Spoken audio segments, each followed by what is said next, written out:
is the secret to real success? So ito yung ating pagninilay-nilayan. Ano nga ba yung tunay na sekreto para sa tunay na tagumpay? Ano nga ba yung what's the secret to real success? So ito yung ating pagninilay-nilayan na magandang balita sapagkat sa isang mundo na sumusukat sa tagumpay sa pamamagitan ng pera, katanyagan o mga tagasunod o pamantayan ng tagumpay. So, ang tunay na pamantayan ng tagumpay ay hindi makukuha sa iba. Ito yung makukuha lamang natin sa Diyos. Ito yung tunay na tagumpay na hindi nasusukat sa kung gaano kataas ang ating pinag-aralan, ang ating narating. Ngunit ito kung gaano tayo kalalim ang pagkaugat. Ibig sabihin kung gaano tayo kalalim sa presensya ng Panginoon. So ito yung ating pagninilayan. What's the secret to real success? Dahil ito yung dapat alam natin. Dahil yung iba nagsusumikap sila na ginagawa nila ang lahat para maging matagumpay. Ngunit ang deed, nakakapagod. Pero ito yung tunay na tagumpay na nagmumula sa Panginoon na hindi nakakapagod. Amen? Hindi nakakapagod ang tunay na tagumpay na nagmumula sa Diyos. Kaya nga, ang iyong kahulugan ba ng tagumpay sa mga bagay tulad ng mga trabaho, negosyo, at kung ano-ano pa, ito ay hindi magtatagal. Ngunit kapag tayo ay yung ating tagumpay ay nakaugat sa malalim na ugnayan natin sa Diyos, ito yung pagmatagalan, magpakailanman habang tayo naririto on your lips.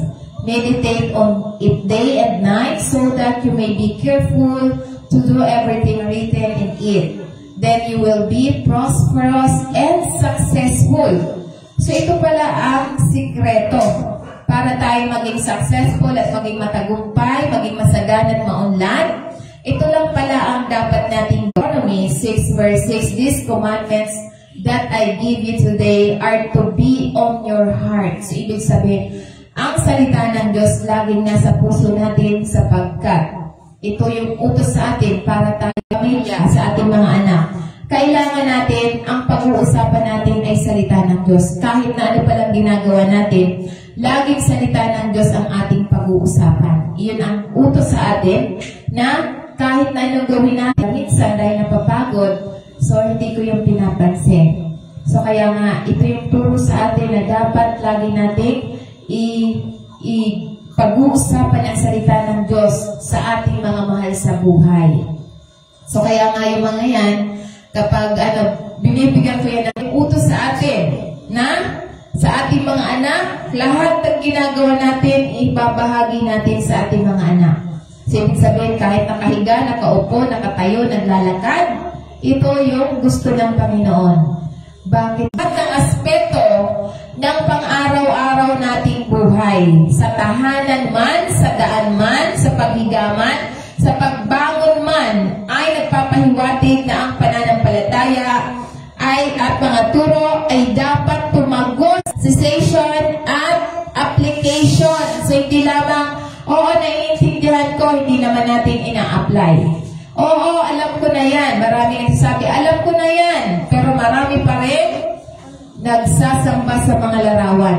Alam ko ang Diyos sunod sa kanyang utos. Kaya nga ito yung sinasabi na ibinigay tulad nila, ibinigay tulad kay Joshua, tulad natin.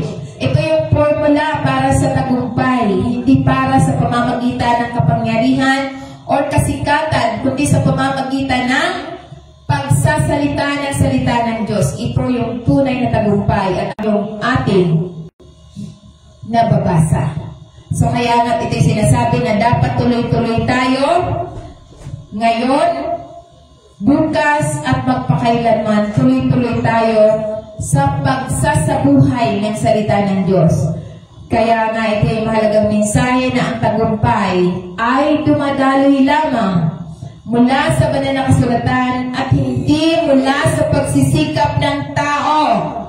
So kahit anong pagsisikap natin, kung wala ang salita ng Diyos sa atin, matutulad kayo sa akin noon. Ay sila.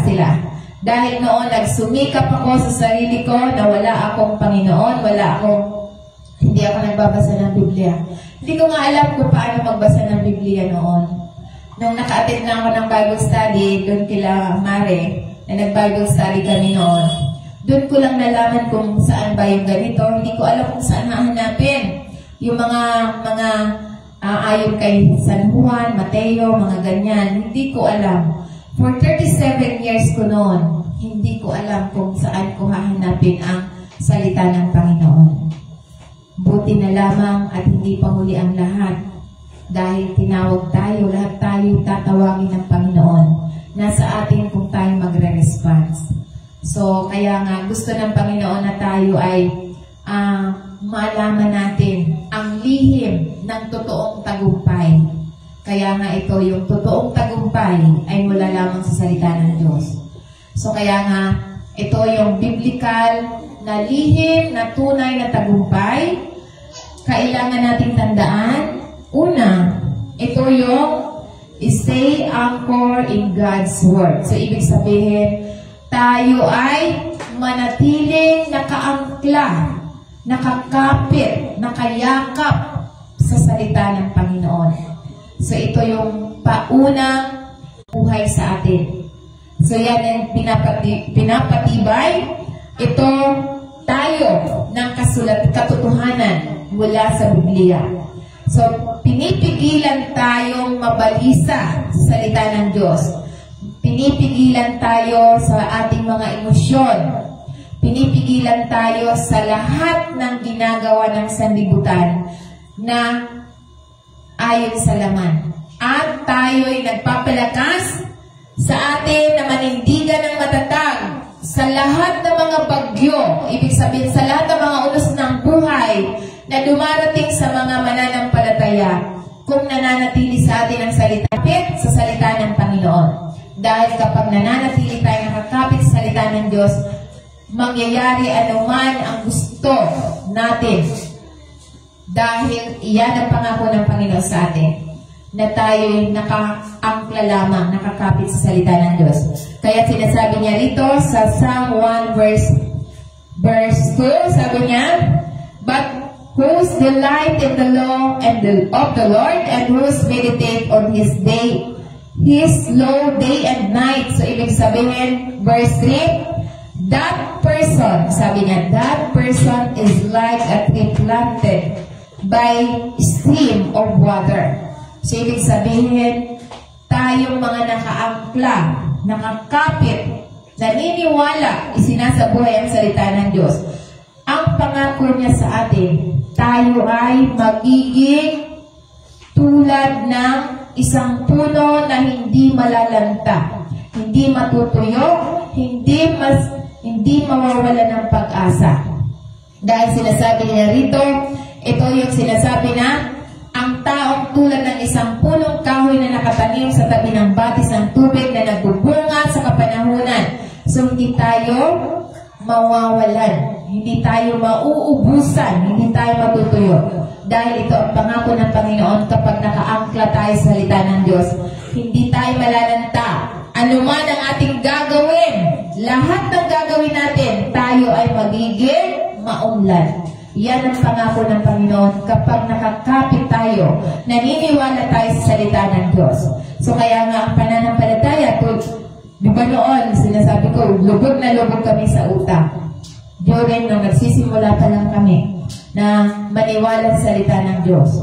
As in, lubog na lubog. As in, kahit 20 pesos napakahalaga. 20 pesos may nakita ako sa isang lansangan sa kalsada. May kasama ako, nakipag-unahan pa ako, nakunin ko yung 20 pesos. Pinagtawanan ako ng kasama ko.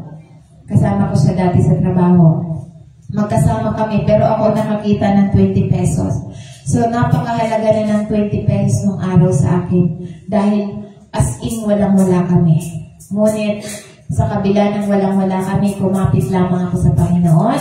At ano ang nangyari? Ano man yung problema na kinaharap ko noon? Within, wala pang 1 year na solve ng Panginoon dahil nakakapit na ako sa kanyang salita.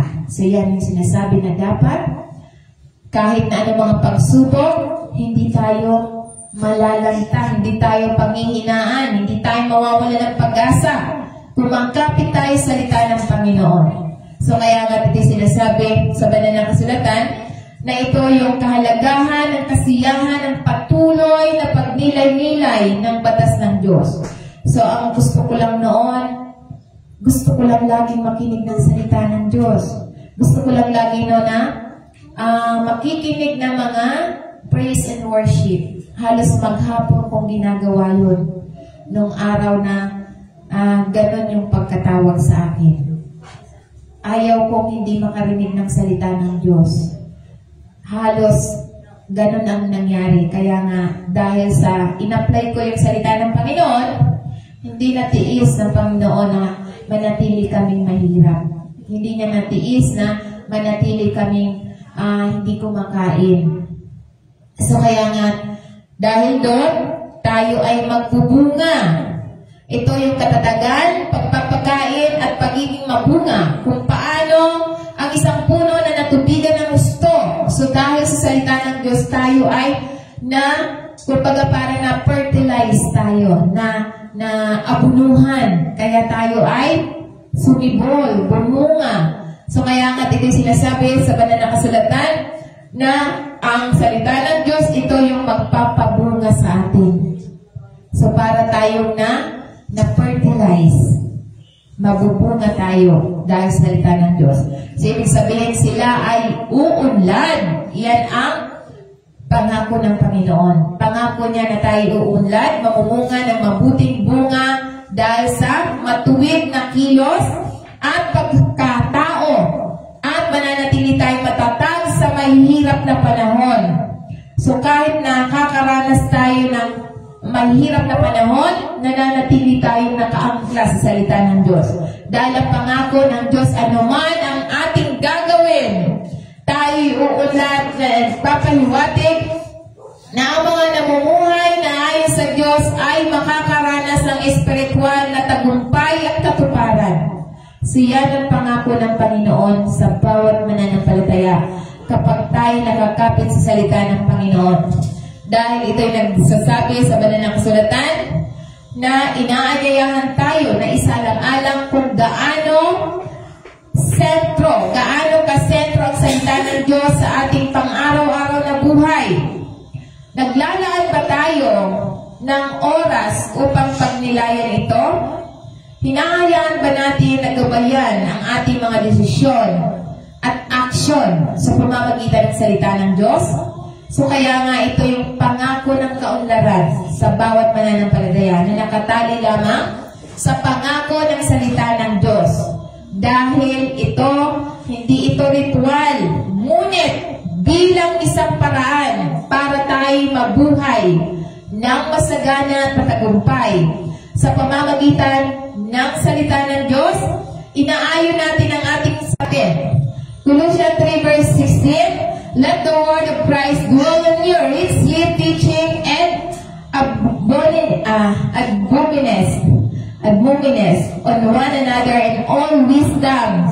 Hindi ako nabubulol. So kaya nga sinasabi niya rito, hayaan ang salita ni Kristo ay manahan sa atin ang sagana na nagtuturo at nagpapaalala sa isa't isa ng buong karunungan. So ibig sabihin, patuloy nating pagninilay-nilayan, pagmuni-muni, dahil tayo nagbabago. So kapag ang salita ng Diyos ay kung dati ay lagi silang negative. So pag tayo nakakarinig ng salita ng Diyos, nagkakaroon tayo ng positive na pag-iisip, positive na pananaw. So kaya nga mas mahalaga na ang salita ng Diyos ang pinapakinggan natin. Hindi yung sabi ng ganito, ito daw ay masama, ito daw nakakabuti. So maraming sinasabing ganyan. Huwag kang kumain niyan dahil nakakasama. Huwag kang kumain niyan. Yun. Sinasabi na, yung ating dapat pinapakinggan ay salita ng Panginoon dahil ito yung tunay na karunungan na inihahanda tayong mamuhay sa kanyang mga layunin. So kaya nga't mahalaga na tayo ay salita ng Diyos lamang dahil ito yung kahalagahan ng pagpapahintulot sa mensahe ng Panginoon Kristo na maging sentro ng buhay natin at dapat malalim na nakaka-impluwensya sa ating pag-iisip, sa ating kilos, at sa ating mga kapwa. So kaya nga dito sinasabi, ang pagtuturo at pagpapayo sa isa't isa na may karunungan ay tumutukoy sa isang community kung saan ang mga mananampalataya ay nagsusupport sa spiritual, sa lahat ng salita ng Panginoon na sinasabi na nag-ihikayat at nagtutuwid sa isa't isa sa pamamagitan ng pag-ibig ng Panginoong Jesucristo.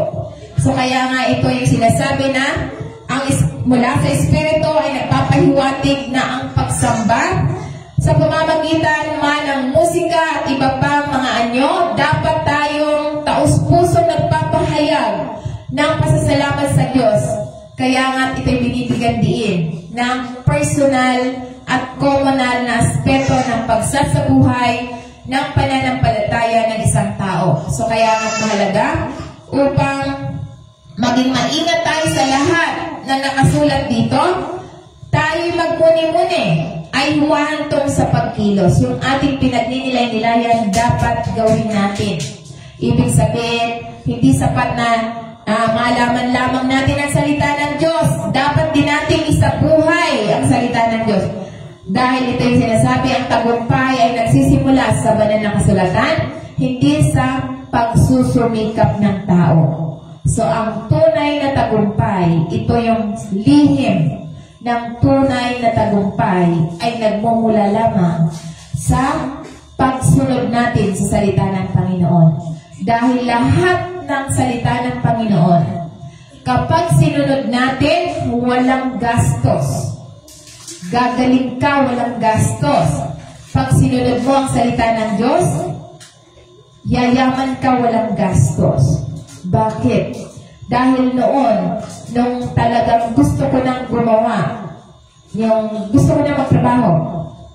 So, ang ginawa ko noon, dahil hindi nga ako nagtrabaho, gusto ko na ngayon magtrabaho. Ngayon, lumapit ako sa mga tao para sana magamit ko sa pagtatrabaho. Pero hindi ako pinahintulutan ng Diyos na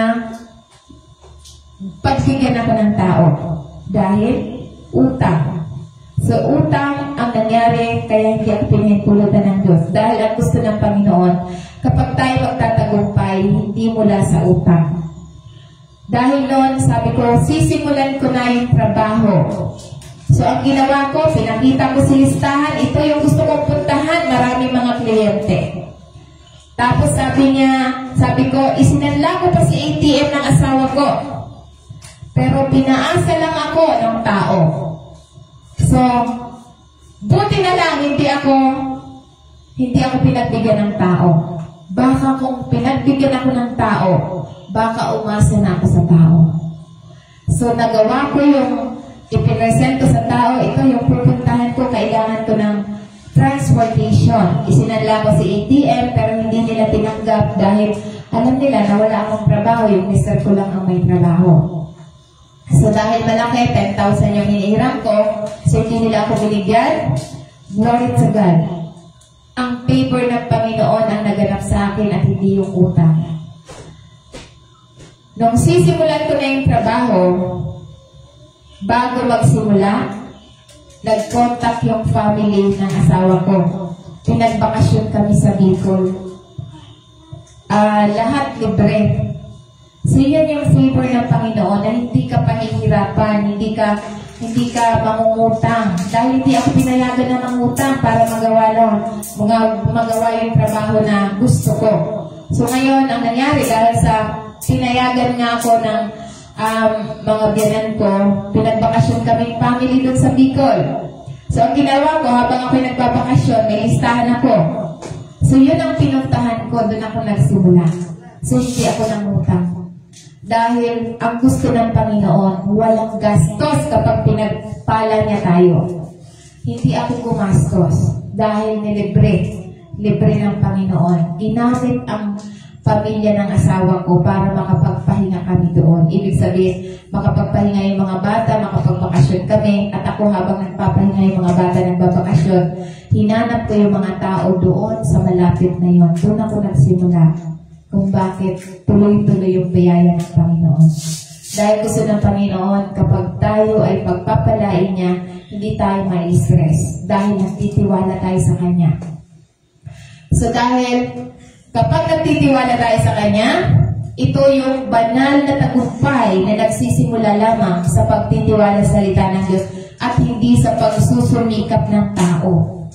So iyon yung lesson learned na sinasabi na kapag galing sa Panginoon, hindi tayo ma-stress. Hindi tayo mababalisa. So kapag galing sa Panginoon, ito yung nakaugat lamang tayo sa pananampalataya sa Diyos na kaya niyang i-provide ang lahat ng kailangan natin. So kaya nga, mas maraming bunga ang ating ibubunga sa pagkatawag at maging effect sa buhay natin. So kaya nga, hindi pinagpala ng Diyos ang mga shortcut. Ibig sabihin, hindi niya pinagpapala yung mga shortcut na wala kang panahon sa salita ng Diyos, wala kang tapos hindi niya pinagpala. Ngunit, pinagpala niya ang sumusunod sa kanyang salita. Pinagpapala niya ang sumusunod sa kanyang salita. Kaya ano pa ang secret? Ano ang lihim ng tunay na tagumpay? Pangalawa. Ito yung pangalawa na sinasabi. Ito yung pangalawa, kailangan natin na walk in obedience, not just ambition. So kailangan natin na lumakad tayo sa pagkamasunurin, hindi lamang sa ambisyon. So kailangan maging masunurin tayo sa Diyos dahil ang ambisyon ay ginagawa mo ang lahat para sa iyong sarili, wala kang pagsunod sa Diyos. So kaya nga dito sinasabi, ang ambisyon ay maaaring maging isang makapangyarihang motivation, ngunit walang pagsunod. Walang pagsunod sa salita ng Diyos. So ang ambisyon ay nagsusumikap ka sa iyong sarili na hindi mo sinusunod, na hindi nila sinusunod ang salita ng Diyos. So ito ay nagiging mapanganib. Ang Diyos ay hindi humahangas sa kung ano o gaano kalaki ang iyong mga pangarap. Siya ay nalulugod kapag lumalakad tayo sa kanyang kalooban.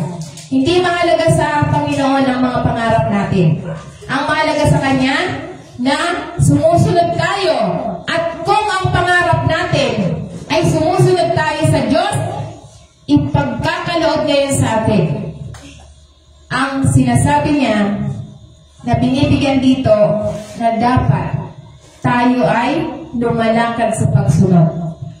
Mahalaga din ang ambisyon. Pero ang pinapriority ng Panginoon, kapag may ambisyon tayo, kailangan natin lumakad sa pagsunod. So dahil ito'y lumalakad ay sa kanyang kalooban, ang pagsunod ay nagpaparangal sa Diyos ng higit pa sa panlabas sa tagumpay. So kaya nga sinasabi niya sa Deuteronomy 28 verse 1, if you fully obey the Lord your God and carefully follow all His commands I give you today, the Lord your God will set you high above all the nation of the earth, on earth. So ibig sabihin, kapag tayo sumusunod sa batas ng Diyos, ito yung pagpapala sa pamamagitan ng pagsunod. So nangako siya, kapag susundin natin ang mga utos niya, hindi tayo magiging buntot, hindi tayo magiging kawawa. Gusto niya itaas tayo. Itaas tayo sa trabaho, posisyon, pabor, impluwensya. Yan ang gusto ng Panginoon sa atin. Dahil sa mga ganap na pagsunod sa Kanya at maingat na sumusunod sa Kanya mga utos. So kaya nga, ang pangunahing salita dito ay ganap, ibig sabihin complete. Walang kulang. Iaangat ka, tayo, ikaw, ako, tayong ng Diyos dahil ito'y tungkol sa pusong debosyon natin at sadyang sumusunod tayo. Yung pamumuhay natin ay sumusunod sa kanyang salita. So kaya nga din sinasabi na banal na kasulatan, kapag inaayon natin ang ating buhay sa salita ng Diyos, inilalagay niya tayo para sa mga pagpapala. Hindi lamang para sa kapakanan, kundi upang tayo maging liwanag sa sanlibutan. So kaya nga ang pagtaas ng Diyos ay hindi lamang tungkol sa ating katayuan. Ito'y tungkol sa pagiging itinalaga niya tayo para sa kanyang layunin. So bawat tayo ay may layunin tayo sa Panginoon. So kaya nga ito'y sinasabi pa sa verse 2. Sabi niya sa verse 2, Deuteronomy 28 verse 2, all this blessing will come on you and accompany you if you obey the Lord your God. Amen. Praise the Lord. So lahat ng mga pagpapalay darating sa atin, mahuhulog na sa ating mga tahanan. Yan yung sinasabi, na ang pagpapalay darating sa atin, sasamahan niya tayo kung susundin natin ang Panginoon. Ibig sabihin, saan ka man pumuntang bansa, ang mga pagpapalay susunod sa atin. Amen? So lahat susunod, hindi tayo mahihirapan dahil sinusunod natin ang salita ng Diyos. Diba? Kapag nagnenegosyo ka, kapag priority natin ng Diyos, lahat ng mga customer, hindi ka mahihirapan, sila na ang lalapit sa atin. Amen? Sila na ang lalapit sa atin. Kaya nga, yan yung pangako ng Panginoon kapag sinusunod natin ang kanyang salita. So ito ay nagbibigay diin na ang pagsunod ay umaakit ng mga pagpapala. So diba tayo mga magulang? Diba tayo mga magulang? Kapag ang anak natin ay medyo hindi sumusunod, natutuwa ba tayong pagbigyan siya? Diba parang nagdadalawang isip tayo? Pero kapag sumusunod ang ating mga anak, kahit hindi pa yan, nagbubuka pa lang ang bibig, ibibigay na natin. Amen? So, ganun ang Panginoon mo. How much more ang Ama? Kahit na hindi natin hinihingi, alam na niya ang nasa isip natin. Kaya ang pagsunod ang mahalaga. Kaya nga sinasabi niya, hindi lamang sila darating sa iyo, ngunit sasamahan tayo at sinusundan tayo yung ating buhay, sinusundan ang mga pagpapala. Ang mga pagpapala ng Diyos ay hindi basta-basta o hindi paminsan-minsan. Ito'y mananatili. Ito'y pare-parehong mananatili sa atin kapag masunurin tayo sa paglakad kasama ng kanyang salita. So kaya nga, di ba? Kapag nababalisa tayo, kapag sinusunod sila pala, pag nababalisa, di ba? Kapag halimbawa nakita natin na wala ng laman ng bigas, so hindi tayo nababalisa. Dahil alam natin na ang Diyos ang magpo-provide, hindi ka na mag-aalala. So kaya tayo ay mananatili, matagumpay. Dahil hindi na tayo nag-iisip. So, nag-iisip na ano nang kakainin bukas. So kaya ito nagpapaalala sa atin na kailangan humabol ang mga pagpapala sa atin. So hahabol. Amen? Saan tayo magpunta?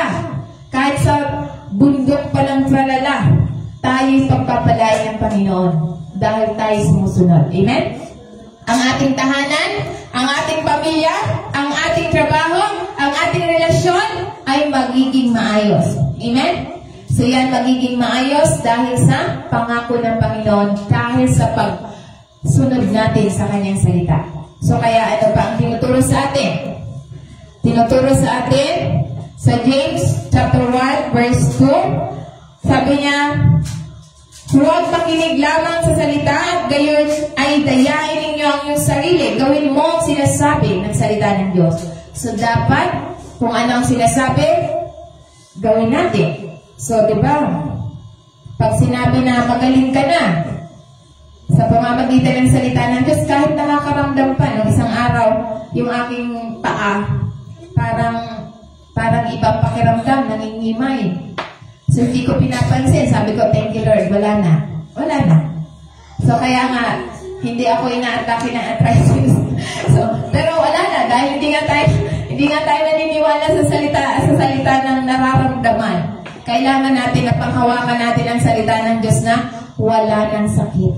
Na sinasabi sa banal na kasulatan, sa pamamagitan ng kanyang salita, pinagaling na tayo. So kapag nakakaranas tayo ng mga ganyan, ito yung ating laging sasabihin kay Satanas, oy Satan, salita ng Diyos, magaling na ako. Wala na akong sakit. Kaya kapag lagi mong hinahawakan ang salita ng Diyos at sinusunod mo, tayo ay magiging matagumpay. Ang pagsunod sa salita ay ang pundasyon ng isang buhay na ayon sa kanyang kalooban at nakalaan para sa tagumpay sa mata ng Diyos. Amen. So, hindi mabibigyan ng kapangyarihan ang salita ng Diyos kung hindi ka mag-aak, kung hindi ka kikilos. Kung hindi natin gawin ang salita ng Diyos, hindi yan magkakaroon ng buhay. So, kaya nga, ito yung sinasabi ko, magkagayo, ikay magiging maunlad at matagumpay. Ang pangakong kalakip na malalim at tunay na kasaganaan na tagumpay ay nagmumula lamang sa pamumuhay na nakasalig, nakasunod sa salita ng Diyos na hindi lamang ito tungkol sa material na kayamanan, ngunit tungkol ito sa pag-unlad sa bawat larangan ng ating buhay. Maging sa espiritual, maging sa relasyon, maging sa physical, financial, lahat ng aspeto ng ating buhay, tayo magiging maunlad at masagana dahil sa pagsunod natin ng salita ng Diyos.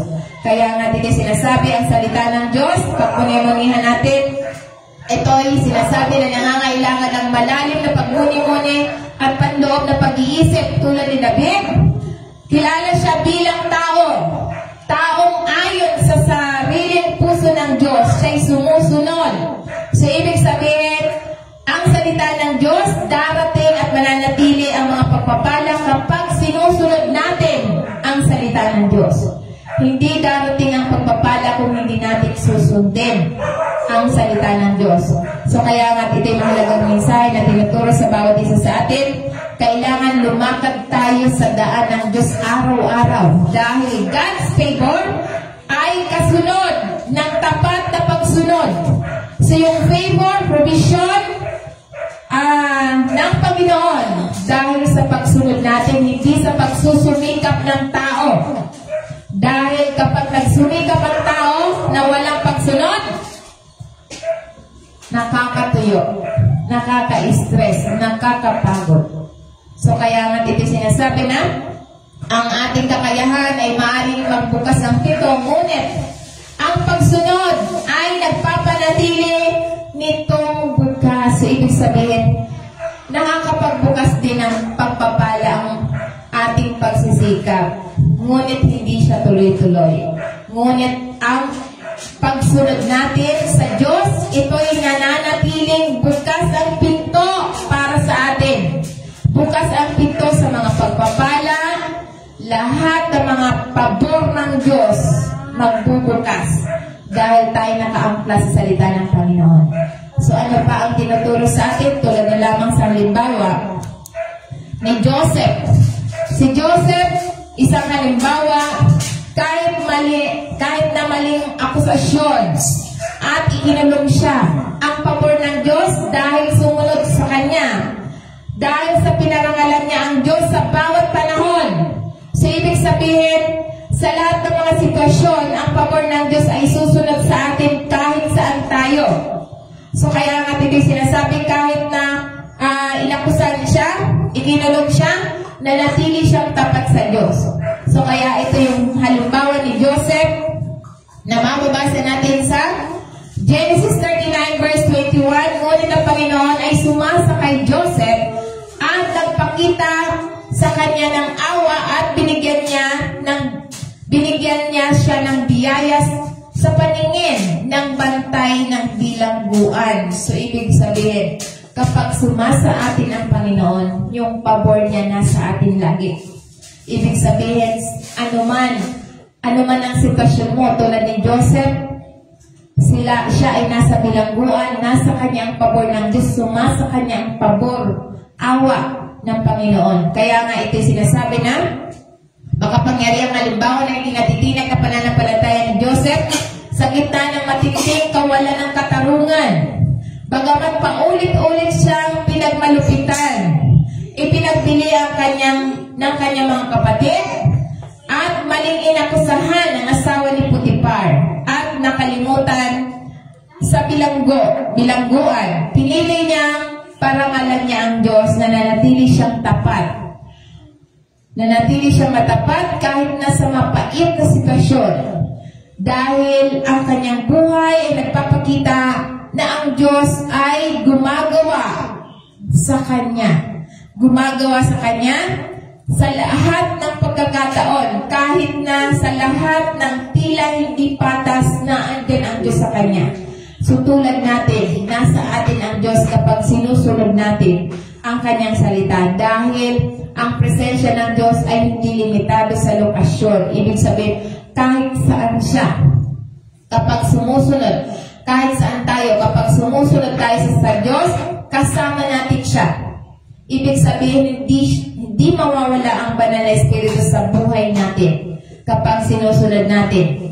Ito yung pinakamataas na kapangyarihan.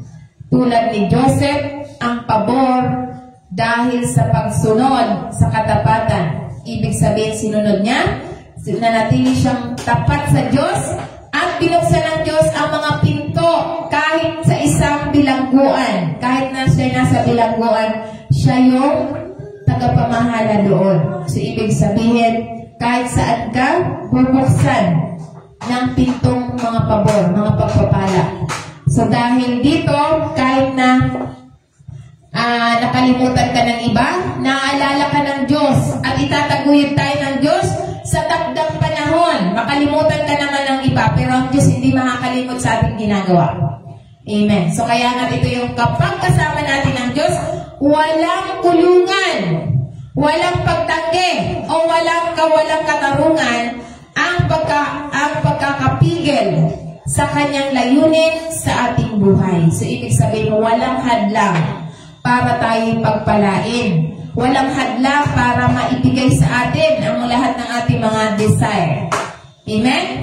So, kaya ito'y mahalaga, yung sinusunod natin ang salita ng Diyos. So, ano pa ang tinuturo sa atin? Pangatlo, what was the secret to real success? Ano ang lihim ng tunay na tagumpay? Ito yung pangatlo. Depend on God, not on yourself.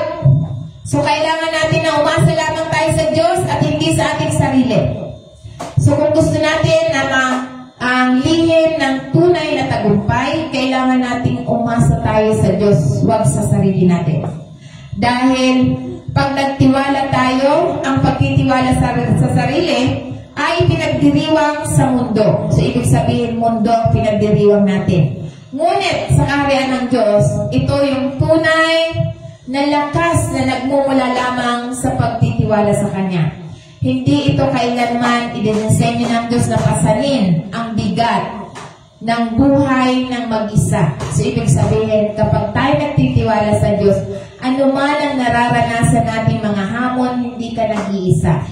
Compare kapag ang tao ay nagtitiwala sa kanyang sarili, siya lang mag-isa ang nagdadala ng mga hamon.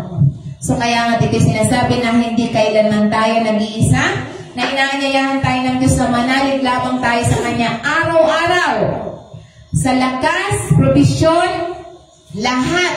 Ano man ang gusto natin, lahat ipagkatiwala natin sa Panginoon. Kaya nga sinasabi niya, kahit sabihin natin na ito ay lagi nating nababanggit, kailangan natin paulit-ulit.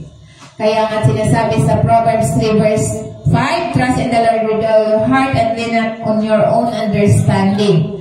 So, maliwanag na hindi dapat tayo umasa sa tao, sa ating sarili, na hinahamon tayo dahil ang pangunawa ng tao ay limitado lamang. Ang kakayahan ng Diyos ay unlimited. Kapag nagtiwala tayo sa Panginoon, ng buong puso, kinikilala natin ang Kanyang mga plano ay mas mabuti kaysa sa atin. Kahit na hindi natin ito nakikita ang buong mangyayari. So kaya nga ito isang paanyaya na mamuhay layang tayo sa pamamagitan ng pananampalataya, hindi sa pamamagitan ng paningin, pakiramdam, or emotion. kailangan natin mabuhay tayo sa salita ng Diyos na nakadepende tayo sa Kanya. Kaya ito'y mahalaga na magpahinga tayo.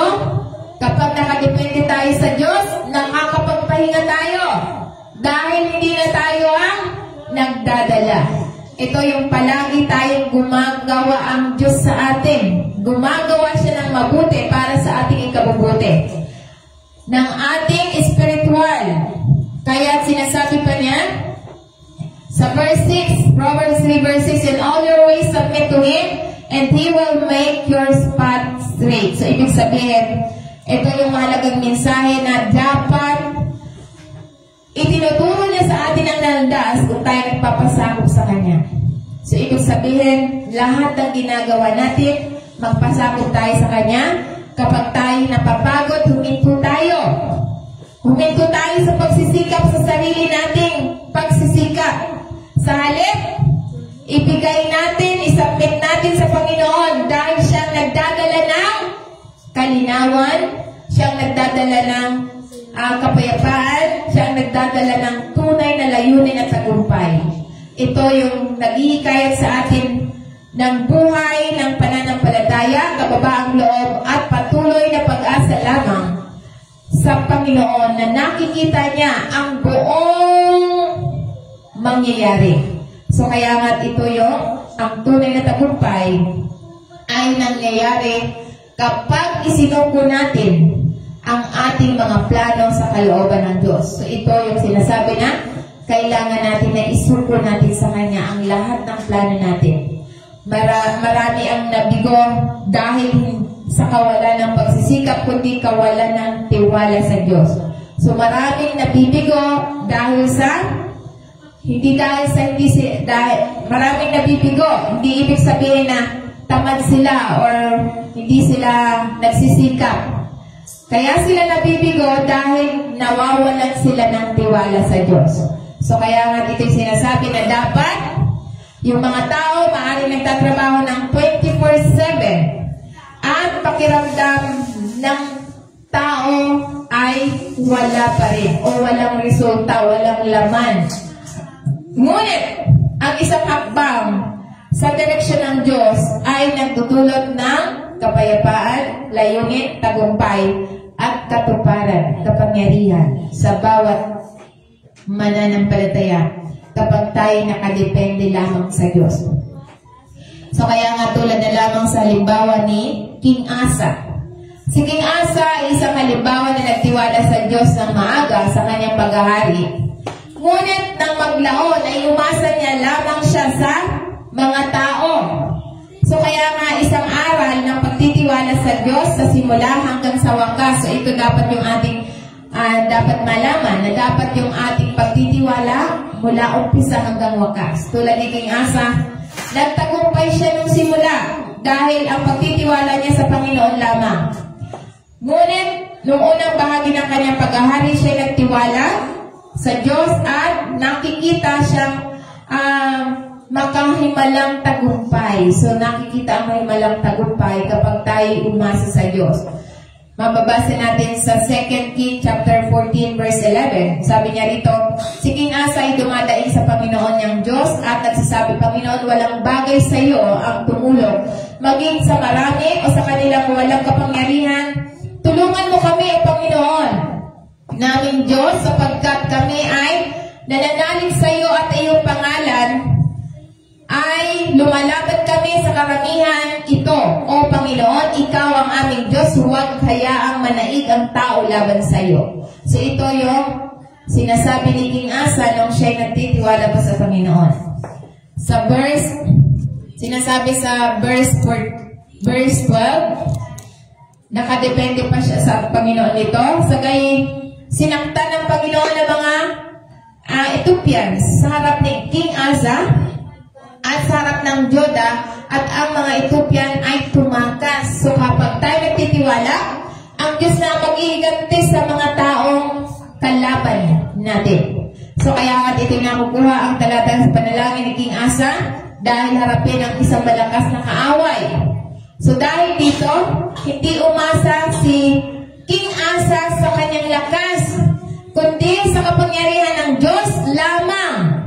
Inamin niya na ang Diyos ay makapagliligtas sa marami man o kaunti man. Ito yung buong tapang nagtiwala si King Asa sa Panginoon.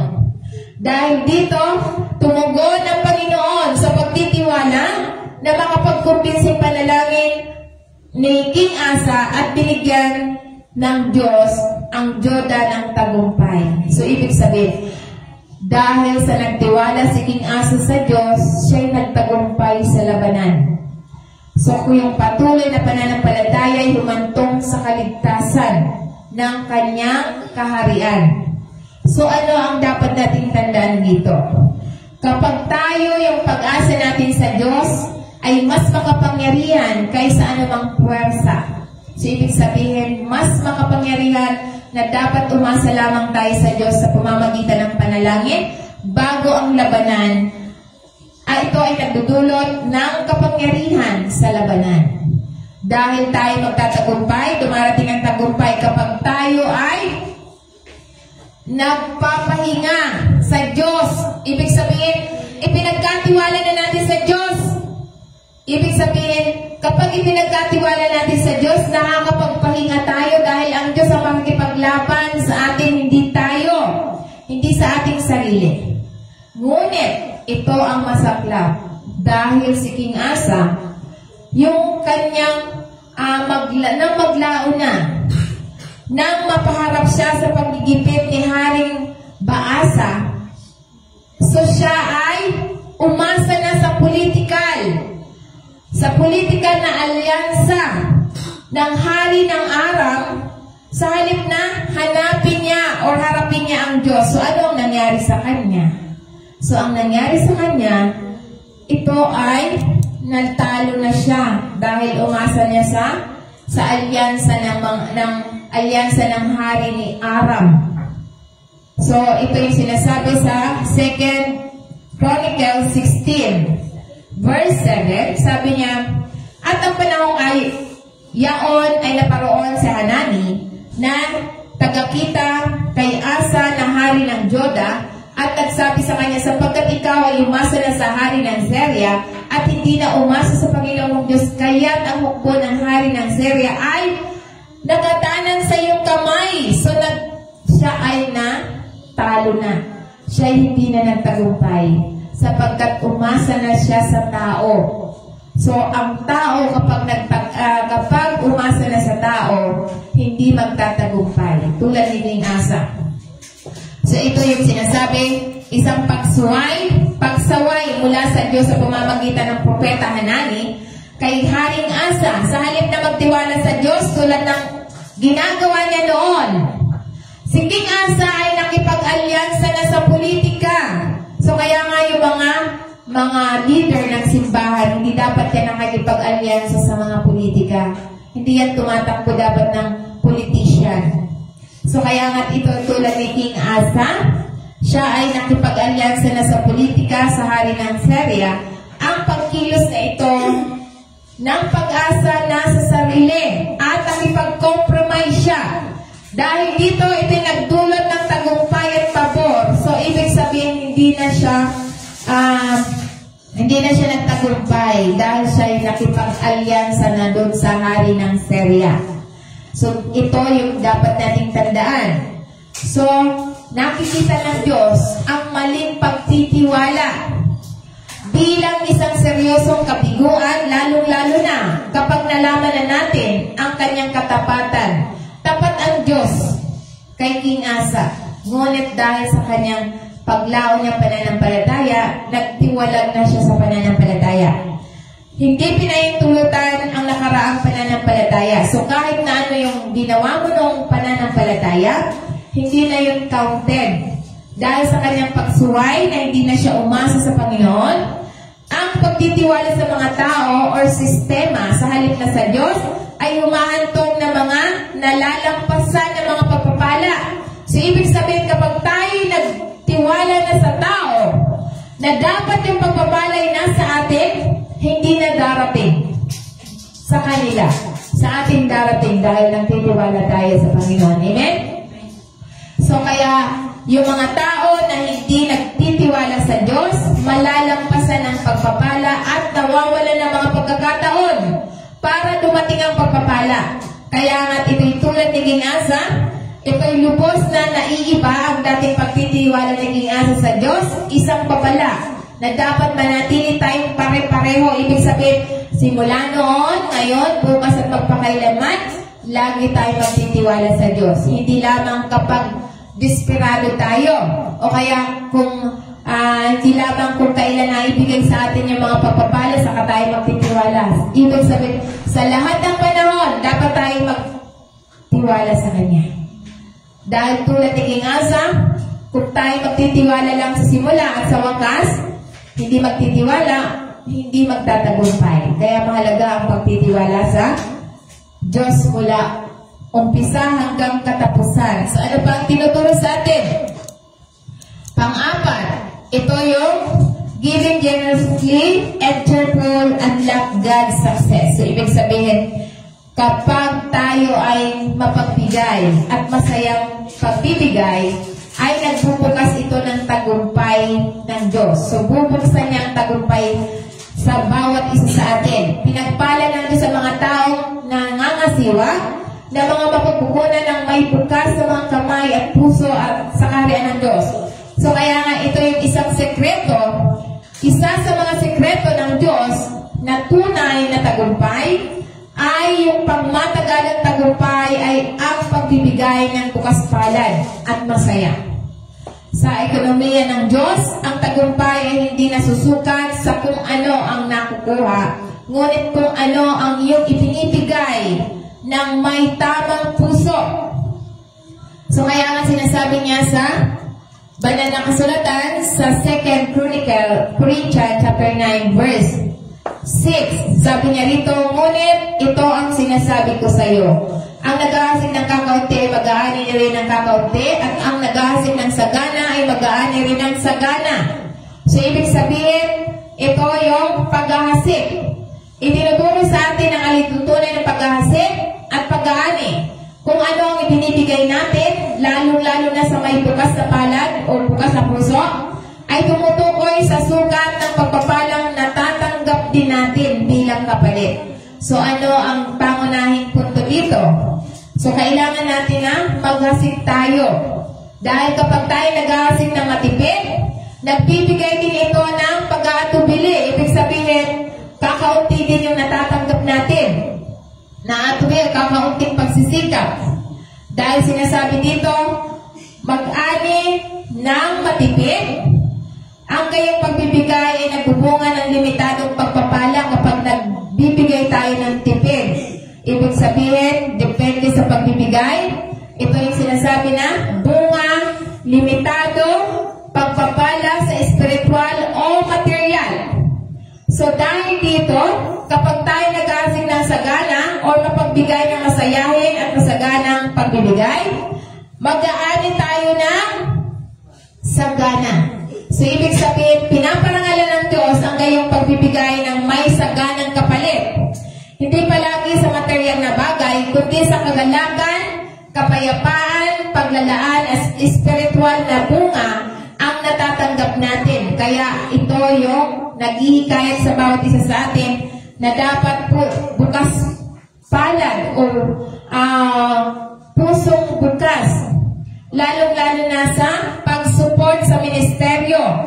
Sa kaharian ng Diyos, ito'y hindi isang transaksyon, ngunit ito'y isang buhay na punong-puno ng pananampalataya ng pagtitiwala sa paglalaan ng Diyos, provision ng Diyos. Kaya nga, ito yung sinasabi na pagkilala bilang ating pinagmulan. So, kinikilala natin na ang lahat ng mayroon sa atin, pinagmulan ang Diyos. So kaya nga't mahalaga na sinasabi, ito ay hindi lamang isang tungkulin, ito ay isang uri ng pagsamba kapag tayo nagbibigay. Ito ay uri ng pagsamba, kaya tinaanyayahan tayo na kapag tayo nagbibigay, tayo iniingatan, pinoproteksyonan tayo at pinagpala tayo ng Diyos. Kaya nga't sinasabi niya rito sa banal na kasulatan, kapag tayo nagbibigay, dalhin ninyo ang lahat ng ika-10 bahagi sa kamalig upang magkaroon ng pagkain ng aking bahay at subukan ninyo ako ako ngayon, sabi ng Panginoon, na mga hukbong hindi ko bubuksan sa inyo ang mga dungawan sa langit at ibubuhos ko sa inyo mga pagpapala na wala ng sapat na silid na kalalagyan upang tanggapin ninyo natin lahat. So kaya nga ito isang paalala kung saan inaanyayahan tayo ng Diyos bilang mga mananampalataya na subukan natin siya. Dahil ito yung larangan ng pagbibigay. So ano ang mensahe nito? Kapag tinala natin ang ating ikasampung bahagi, ang Diyos ay nananawagan na ibigay natin sa Kanya bilang isang gawa ng pananampalataya, pagsunod at pagsamba. So ito yung sinasabi na dalhin sa aking kamalig. So ang aking kamalig na sinasabi tumutukoy sa gawain ng Panginoon, sa bahay ng Panginoon, sa templo, sa simbahan, na ito yung ministeryo na ginagawa kung saan ang mga pagkukunan ay ginagamit upang paglingkuran ang Diyos, isulong ang kanyang mga gawain, sabi ng Panginoon. Kaya nga ito sinasabi, na sabi niya, subukan ninyo ako. Kung may 100, may 10 piso para sa Panginoon. So kaya nga ito'y nangako ang Diyos na nag-uumapaw. Sabi niya, ang pagsunod ay nagbubukas ng supernatural. Ibig sabihin, verse dyan. So naikwento ko na rin po ito, di ba? Yung isang balo na isang kumkum na ay isang kapiranggot na harina at langis. Dahil sa kanyang pagsunod, sa utos ng propeta Elijah, siya ay ang 3 taon at kalahating tagutom. Ang Diyos ang nag-provide sa kabila ng kanyang harina na kakapuranggot at langis na kakapuranggot. Dahil sa kanyang pagsunod, ang Diyos ang nag-provide, nagtustos sa pang-araw-araw ng balo at ni Elijah. So yan ang halimbawa ng prinsipyo sa Biblia sa pagbibigay. So ito yung pagbubukas palad, pagkamasunurin, kapag tayo nagbubukas palad at tayo sumusunod, ang result, nag-uumapaw na pagpapala. So nag-uumapaw na pagpapala ang result kapag tayo sumusunod, nagbubukas palad. So kaya ang pagbibigay sa Diyos ay hindi kawalan. Ito ay isang panyaya ng supernatural na pagpapala. Supernatural na paglalaan, supernatural na pag-provide sa bawat pangangailangan natin. So kaya nga't mahalaga ang mensahe. Thank you. Ibig sabihin hindi kawalan kapag tayo nagbibigay para sa Panginoon. Ito ay pinoposisyon natin ang ating sarili para tanggapin natin ang supernatural na pagpapala, tagumpay at provision. So kaya nga ito yung mahalaga na dapat kung ano ang mayroon sa atin, ibigay natin ang para sa Panginoon. Yun yung utos sa atin para tayo ay maging tunay na matagumpay. So kaya kapag hindi nagbibigay, walang patasilid na kalalagyan. Kaya nga kahit na hindi pa andyan pa rin yung pera, may darating na ulit. Amen. So yan yung sinasabi. Ano pa ang tinuturo sa atin? Panlima, what the secret to real success? Live for eternal impact. So ibig sabihin, mamuhay sa eternal na epekto. Ibig sabihin, ito yung marami ang naghahangad ng tagumpay, kaaliwan at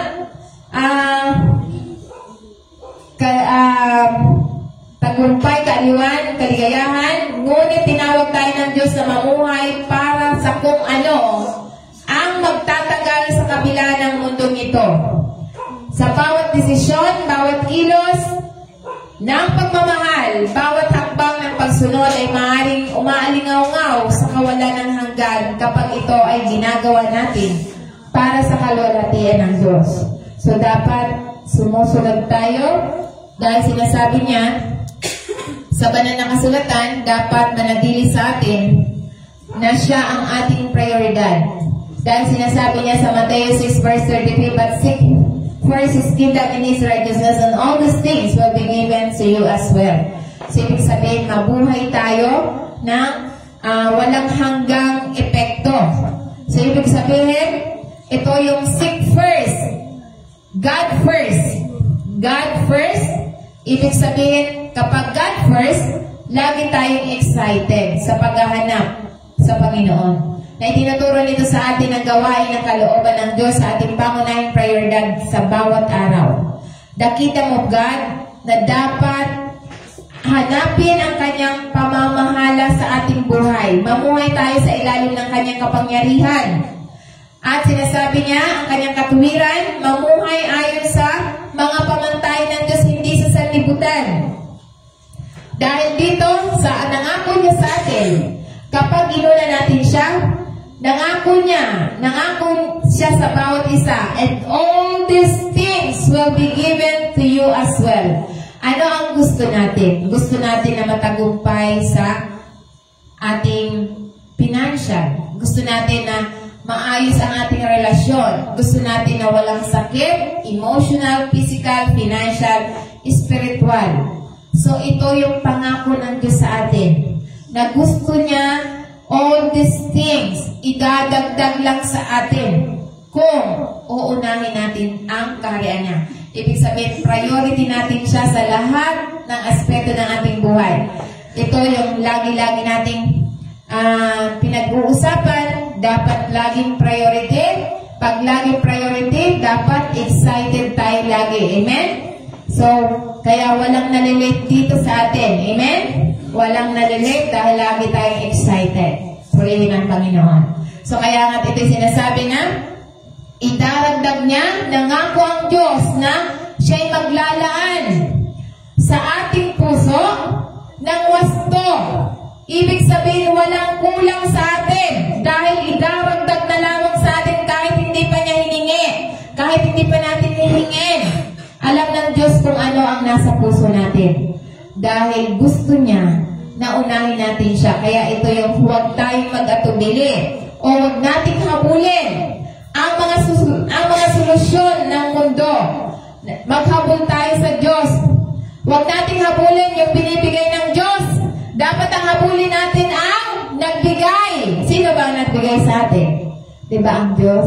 So ang iba, pag naibigay na ang gusto nila, ang binibigyan na nila binibigyan nila ng priority kung ano ang natanggap ng nagbigay. Diba minsan mayroong darating na may pasalubong galing sa ibang lugar o ibang bansa. Minsan hindi na napapansin yung nagbigay. Ang lagi nang ganda-ganda naman itong binigay mo sa akin. Ang ganda-ganda naman na hindi man lang niya na-appreciate yung nagbigay. So dapat ang i-appreciate natin yung nagbigay, hindi yung ibinigay. So, dapat ganon. So, kaya mahalaga na ang nagbigay, ang priority natin. Tulad ng Panginoon, ibinigay niya sa atin ang kaisa-isa niyang anak para tayo ay maging masumpungan natin ang tunay na tagumpay. So, kaya nga dito sinasabi na, huwag nating habulin ang mundo, habulin natin ang Diyos. Kapag ginawa natin ito, pananagutan niya. Ibig sabihin, ang Diyos ang mananagot sa lahat ng ating pangangailangan kapag inuna natin siya. Uunahin natin ang Diyos, hindi lamang sa salita, kundi sa bawat kung ano ang plano natin. Plano natin, mga desisyon, pagbibigay, pagpapatawad, at pagsasabuhay. So, yan yung sinasabi na dapat siya yung priority. So, lahat ng desisyon natin, tayo man ay halimbawa, may desisyon tayo. May desisyon tayo na gusto natin na bumili ng property. So, kailangan natin na isanggunin muna natin sa Panginoon. Halimbawa, may bibili tayo sa sakyan. Isanggunin muna natin sa Panginoon. Halimbawa ako, gusto ko na magka-boyfriend o magka-asawa. Kailangan isanggunin ko muna sa Panginoon. Hindi pwede na nakaramdam ako ng okay na to, Panginoon. Okay na. So, hindi ka na nagsasanggunit dahil ang iniisip mo yung emosyon. Hindi tayo nabubuhay sa emosyon. So, kahit na gusto natin yung isang tao tapos ayaw ng Diyos, hindi mangyari yun. Kailangan isanggunin natin sa Panginoon. Dahil kapag sinanggunin natin sa Panginoon, walang stress. Walang mahirap. Walang mahirap para sa Panginoon kapag inuna natin siya. So kaya nga ito, unahin ang Diyos sa lahat ng mga plano natin. At dapat, kapag isinangguni mo sa Panginoon, dapat isangguni mo rin sa mga mahal natin sa buhay. Hindi yung tayo mag-isa lang din. So, kailangan natin, dahil iyan yung binigay ng Diyos para maging katuwang natin. So, ano pa ang sinasabi? Sa pamamagitan man ng pagbibigay, pagpapatawad, at pamumuhay, kailangan natin na unahin natin ang Diyos at isuko natin sa Kanya ang lahat ng ating plano. So, ano pa ang tinuturo sa atin? Sabi niya rito, Colossians 3 verse 2, set your minds on things above, not on earthly things. So, ibig sabihin, ito natin, ang mga bagay. Ibig sabihin, kapag salita ng Diyos ang focus natin, dahil ipinangako niya sa atin, na ang lahat ng mga bagay ay ibibigay na sa atin, kailangan natin na unahin natin na dapat may time tayo sa Panginoon. Yung focus natin, yung puso natin, yung prioridad natin, ay makalangit. Ano ba yung makalangit na focus natin? So, ang makalangit na focus natin, pag oras ng mga gawain, dapat iyon yung priority natin. Halimbawa, mayroon tayong Bible study or mayroon tayong flyering, dapat iyon yung inuuna natin kaysa mga ginagawa natin sa libutan. Dahil ito yung sinasabi na i-focus natin sa pangmatagalang halaga. So, ibig sabihin, tinawag tayo bilang mga mananampalataya na ituon ang ating mga puso't isipan, mga hangarin, at mga prioridad sa walang hanggan. Ibig sabihin, walang hanggan, makalangit na mga bagay. Ano makalangit na bagay? Ang mga makalangit na bagay, yung salita ng Diyos ang ating isa sa buhay. So, makalangit na bagay.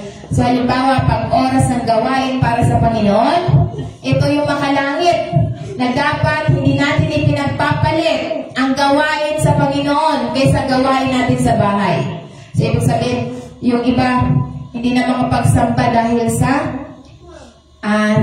di ba, yung iba gusto ko pong magkaroon ng anak. Sample lang anak. Tapos nung naibigay na yung anak na ang iniintindi, hindi na nagsisimba. So kaya ito yung sinasabi yung mga bagay. Dapat priority natin yung mga makalangit. So ibig sabihin, sa halip na maubos ang mga pansamantala o makalupang bagay, ito isang paalala na mamuhay tayo ng may pag-iisip na nakaayon lamang sa karya ng Diyos, paghahanap sa kanyang kalooban at paghahangad ng spiritual na pag-unlad at pagpapahalaga sa kung ano ang tunay na tumatagal. So ano ang mga tunay na tumatagal? Ang salita ng Diyos tumatagal. So yung mga abala at alalahanin kasiyahan sa mundo ay pansamantala lamang yan. So kaya nga, ito yung itinatayo ba natin ang ating sarili sa mga naglalaho o itinatayo natin ang ating sarili para sa mananatiling magpakailanman. So ano ang pinapahalagan natin? Kaya nga ang tagumpay sa mata ng Diyos ay hindi lamang tagumpay. Ito ay katapatan sa ating tungkulin. So dapat tapat tayo sa ating tungkulin. Kaya sinasabi sa halimbawa, tulad na lamang ng halimbawa ng Panginoon Kristo, hindi siya nakita sa mundo bilang matagumpay, wala siyang kayamanan o katayuan o kaginawaan, ngunit tinupad niya ang misyon ng ating Ama at binago ang mundo. So, ang Panginoon Kristo mismo, hindi siya naging mayaman sa sanlibutan dahil ang kanyang layunin, yung gampanan ang utos ng Paama sa atin na tayo maging mayaman. Ang tungkulin ng ating Panginoon Kristo, tayo yung maging mayaman. Kaya sinasabi niya sa 2 Corinthians chapter 8 verse 9, sapagkat nalalaman ninyo ang biyaya ng ating Panginoon Kristo, bagamat siya'y mayaman, gayo'y naging dukha siya dahil sa inyo, upang kayo yumaman sa pamamagitan ng kanyang kahirapan. So, ang layunin niya sa atin, tayo yumaman. Yan ang gusto ng Panginoon sa atin. Kaya niya pinadala ang kanyang bugtong na anak.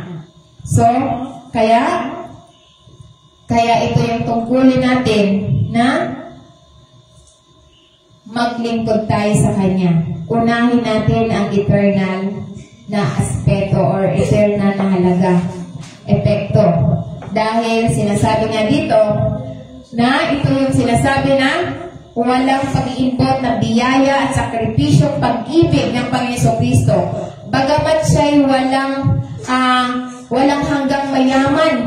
Ibig sabihin, bagamat siya'y napakayaman, hindi naubos ang kayamanan. Siya'y naranasan niya maging mahirap dito sa sanlibutan para tayo maging mayaman dito sa sanlibutan. Yan ang layunin ng Panginoon sa atin. Kaya walang mahirap sa atin. Amen? Walang mahirap. So kaya dito sinasabi na mayaman, naninirahan sa langit ng kaluwalhatian, pinakumbaba niya ang kanyang sarili sa pamamagitan ng pagparito niya sa lupa, pagkuha ng laman ng tao, at pagyakap ng kahirapan. Bakit? Upang tayo yumaman. Yumaman tayo sa pananampalataya, sa espiritual, sa pamamagitan ng kanyang sakripisyo, pagtanggap ng kaligtasan, buhay na walang hanggan, at bawat pagpapala sa pamamagitan ng pananampalataya natin sa ating Panginoon Kristo. Yan ang tunay na kayamanan. Dahil kapag alam natin ang salita ng Diyos, ito yung tunay na kayamanan. Anumang hamon, tayo'y matagumpay. Yan yung tunay na lihim ng tunay na tagumpay. Yung mayroon tayo, ang Panginoon, yan yung ating kayamanan na sa pamamagitan ng kanyang salita. Dahil ito yung makapangyarihang paalala ng kababaang loob ng ating Panginoon Kristo, ang kayamanan at biyaya na magagamit natin bilang mga mananampalataya. So kaya nga, ano pang tinturo sa atin?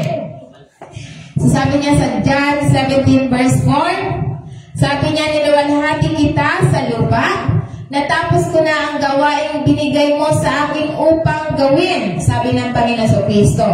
So ito yung sinasabi na nanalangin ng Panginoon Kristo bago ang kanyang pagkapako sa krus. Ipinahayag niya ang niluwalhati niya ang Diyos sa lupa sa pamamagitan ng pagkakumpleto ng kanyang misyon ay pinadala sa kanya na nagpapahayag sa Ama na pagtuturo ng katotohanan at pagpapakita ng pagmamahal at paghahanda ng daan para sa kaligtasan. So yan ang misyon ng Panginoon sa atin. Ang mission niya sa atin, mayaman siya, pero nagkatawang tao siya para maging mahirap, para tayo maging mayaman. Yan yung sinasabi na natapos niya yung gawain dito sa lupa. Dahil yung gawain niya, yung iligtas tayo, bigyan tayo ng masaganang buhay, patawarin tayo, at maging kaisa tayo ng Ama. Yan sa pamamagitan ng Panginoon Kristo. Ito yung sa makapangyarihan ng layunin ng pagsunod at katuparan. Ginawa ng Panginoon Kristo kung ano ang ibig sabihin na mamuhay ng ganap sa kalooban ng Diyos. So kalooban ng Diyos ang kanyang isinabuhay. So kaya nga ito'y kadalasang tinutukoy ng mundo ang tagumpay sa pamamagitan ng kayamanan, katanyagan, titulo, at kapangyarihan. Ngunit ang Panginoon Kristo, ito yung tunay na kayamanan. Wala siyang yaman sa lupa, wala siyang posisyon sa politika, wala rin siyang material na kaginawahan. Ngunit, ito yung nagawa niya, ang pinakadakilang misyon sa kasaysayan ng pagtubos ng sangkatauhan. So kaya ang misyon natin ay sundin natin ang salita ng Diyos upang tayo ay tunay na maging matagumpay, tunay na maging mayaman. Dahil ito ang misyon natin na sundin natin para tayo makamtan natin yung kayamanan na ibinigay ng Diyos sa atin. Amen? Praise the Lord. Kaya nga ito yung nagawa niya, ang pinakadakilang misyon ng kasaysayan ng pagtubos at sangkatauhan. Ito yung tunay na tagumpay, ang paraan ng Diyos. Ang tunay na pagtagumpay ng paraan ng Diyos na dapat tayo nakaugat lamang sa kanyang salita. Ginapagabayan tayo sa pamamagitan ng pagsunod at sumusuko tayo sa plano ng Diyos sa atin. Isinusuko natin yung mga plano natin sa Diyos. At nakatuon lamang tayo sa makalangit na walang hanggan, hindi sa makalupang pakinabang. So, nakahalay tayo sa layunin ng Diyos at hindi sa mga pagsubok, hindi sa mga pagkabalisa. Nakahalay lamang tayo sa nais ng Diyos sa salita ng Panginoon. So, kaya nga ito yung pagnilay-nilay natin sa ating mga sarili. Anong kahulugan ng tagumpay sa iyo, sa akin, sa ating buhay na mananampalataya? So, ano yung definition natin sa mga ganong tagumpay? So, lumalakad ba ako sa pagsunod sa sinasabi ng Diyos o nagawin sa akin o sumusunod lang ako sa sinasabi ng sanlibutan? Nagtitiwala ba ako sa proseso ng Diyos o pinipilit ang aking sariling landas? So, yan yung dapat natin pagnilay-nilayan sapagkat ang tunay na landas tungo sa tagumpay ay ang salita ng Diyos na dapat laging nasa atin. So, kaya nga ito sinasabi na kung anong mga hakbang ang maaari mong gawin upang matiyak na palaging nasa ating mga labi or puso at gumagabay sa ating mga aksyon ang salita ng Diyos. So, tandaan ang tunay na sekreto ng tagumpay ay hindi matatagpuan sa makabundong karunungan. Ito'y ngunit sa walang hanggang katotohanan ng salita ng Diyos na lagi nating pinagninilayan, isinasabuhay at mararanasan natin ang kasaganaan na tagumpay na tanging Diyos lamang ang makapagbibigay. So, Diyos lamang ang makapagbibigay sa lahat ng tagumpay sa pamamagitan ng salita ng Diyos. Kaya nga ito yung sinasabi, ito yung binibigyan din ang kapangyarihan ng salita ng Diyos at hinihikayat tayo na isabuhay sa pang-araw-araw nating buhay na humantong sa tunay na tagumpay at kaunlaran, gaya na nabanggit natin na salita ng Diyos. So ito yung lihim ng tunay na tagumpay ay nagmumula lamang sa pagsunod sa salita ng Panginoon. Amen. Praise the Lord. Purihin ang Panginoon. So tayo po tumayo. Palakuan po natin ng Panginoon.